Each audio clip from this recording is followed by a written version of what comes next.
सोच के देखिए, मान लीजिए कि उत्तर भारत के सभी कॉलेजेस में SC ST का ड्रॉप आउट एवरेज मान लेते हैं कि 30% है और जनरल का मान लेते हैं कि 10% है, ठीक है।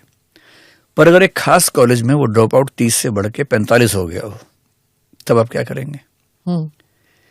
So it's not about meaning or interpreting every dropout as the case of discrimination.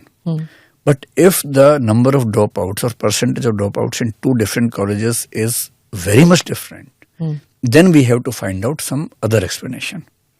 और वहां हो सकता है कि ये ज्यादा संभावना दिखे कि यहाँ शायद कुछ ऐसा हुआ है। तो क्या ये गाइडलाइंस काफी हैं ये पता करने के लिए? काफी नहीं, लेकिन जैसे इसी में एक बात और देखें कि मान लीजिए मैं सोशल साइंसेस का विद्यार्थी हूँ, तो उसमें डेटा की बड़ी वैल्यू होती है। मुझे अचानक एक थिंकर याद है जिन्होंने सुसाइड पे स्टडी किया था, 26,000 केसेस स्टडी करके बड़े इंटरेस्टिंग जजमेंट दिए थे। मैं इसी पर आपको एक बात बताता हूँ। मान लीजिए एक कॉलेज है, उस कॉलेज में SC ST का ड्रॉप आउट 30% होता है एवरेज, ठीक है। 10 साल का डेटा मैंने निकाल लिया, 30, 29, 31, 33, 29, 45, 48, 50, 30, 28, 29 अगर ऐसा डेटा है, तो क्या ये कहना जरूरी है कि उन 3 साल में कुछ हो रहा था जो हम छिपा रहे हैं?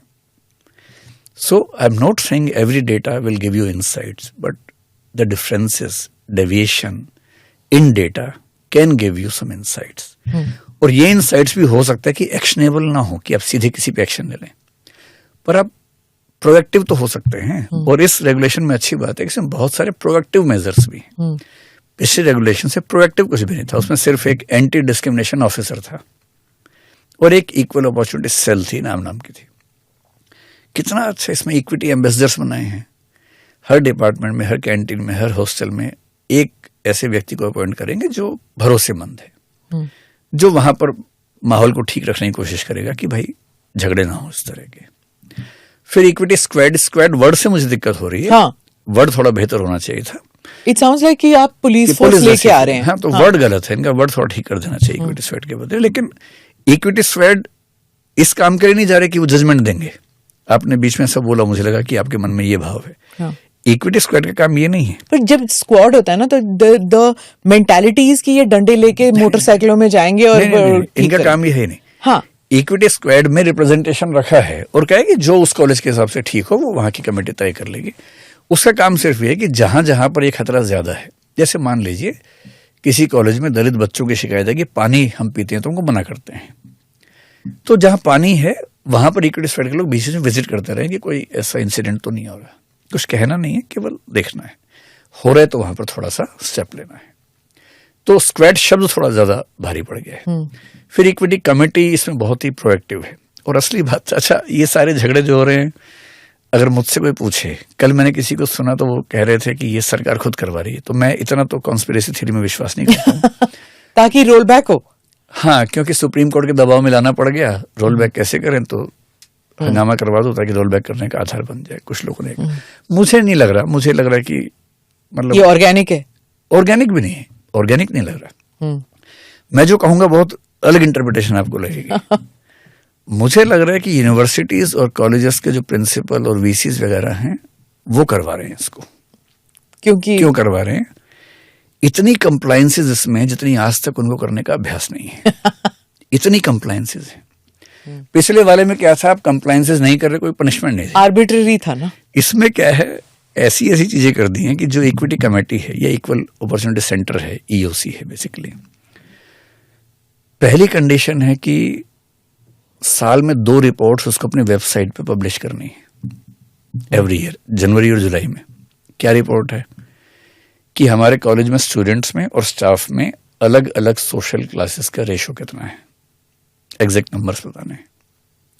जो ड्रॉप आउट किया बच्चों ने उनमें क्या क्या रेशो है, और जो कंप्लेंट्स आई थी इसके तहत उनका स्टेटस क्या है। ये साल में 2 बार अपनी वेबसाइट पे पब्लिक डोमेन में डालना है। साल में 1 रिपोर्ट जनवरी में UGC को भेजनी है, और वही रिपोर्ट किसको जाएगी, यूनिवर्सिटी को भी जाएगी।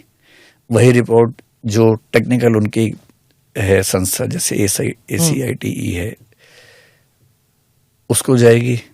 और अगर वो किसी स्टेट में है तो डायरेक्टरेट ऑफ एजुकेशन को जाएगी या डिपार्टमेंट ऑफ एजुकेशन को जाएगी, उन सबको भेजेंगे। प्राइवेट इंस्टीट्यूशंस भी। Yes, this applies to every institution. तो वो तो दबाने की कोशिश करेंगे ना। करना पड़ेगा ना। साथ में क्या लिखा हो लास्ट में, अगर कोई कॉलेज या यूनिवर्सिटी ऐसा नहीं करता तो पहले तो यूजीसी मॉनिटर करेगी।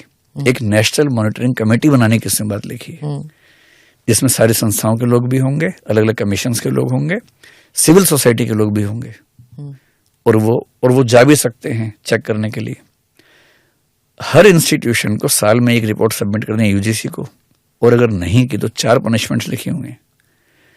यूजीसी की स्कीम से बाहर कर सकते हैं, ग्रांट्स वगैरह नहीं आएंगे। यूजीसी की तरफ से डिग्री देने के जो आपको अथॉरिटी है वो खत्म कर सकते हैं, आप डिग्री दे ही नहीं सकते, एडमिशन नहीं ले सकते। आपका डिस्टेंस, ओपन लर्निंग और ऑनलाइन एक्टिविटीज खत्म कर सकते हैं, और अंत में आपकी जो मान्यता है वो रद्द कर सकते हैं। इतनी रेगुलेशंस हैं, इतने कंप्लायंसेस हैं, इतने कंप्लायंसेस पूरे करने में, और किसी ने कंप्लेंट कर दी। पहले क्या था, पहला फुसला के दबा दो बात को।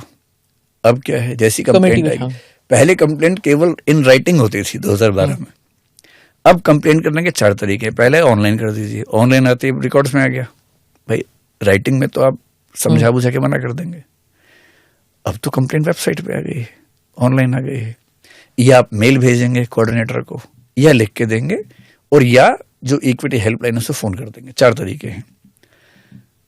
उसके 24 घंटे के अंदर इक्विटी कमेटी की मीटिंग होनी है। 15 दिन के अंदर लिखा हुआ इक्विटी कमेटी अपनी रिपोर्ट देगी, और रिपोर्ट कंप्लेनेंट को भी भेजेगी। 7 दिन के अंदर जो प्रिंसिपल है या वीसी है उसको एक्शन लेना है उस रिपोर्ट पे, और अगर उस रिपोर्ट से कोई पक्ष सहमत नहीं है 30 दिन के अंदर ओम्बुड्समैन के पास जाएगा। एंड ओम्बुड्समैन, पिछली बार क्या था, एक अपील पिछली बार भी थी, पर अपील क्या थी, प्रिंसिपल के पास।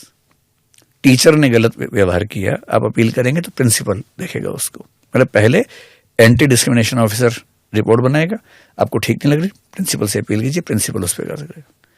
बात कॉलेज की कॉलेज में रहेगी या यूनिवर्सिटी में ही रहेगी। अब जाएगी ओम्बुड्समैन के पास, जो यूनिवर्सिटी कॉलेज से बाहर का आदमी है।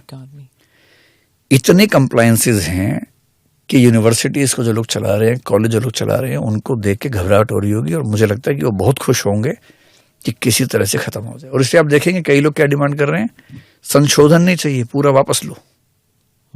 संशोधन तो 2 लाइन का है। अगर जहां ओबीसी वाला लिखा है, अगर उसको ठीक कर लेंगे तो बाकी तो कोई दिक्कत है नहीं अधिकांश लोगों को। लेकिन कई लोग आप देखेंगे डिमांड करेंगे पूरा वापस लो, और पूरा वापस इसलिए लो कि इतनी कंप्लायंसेस को मैनेज करना आसान नहीं होने वाला है। पॉलिटिक्स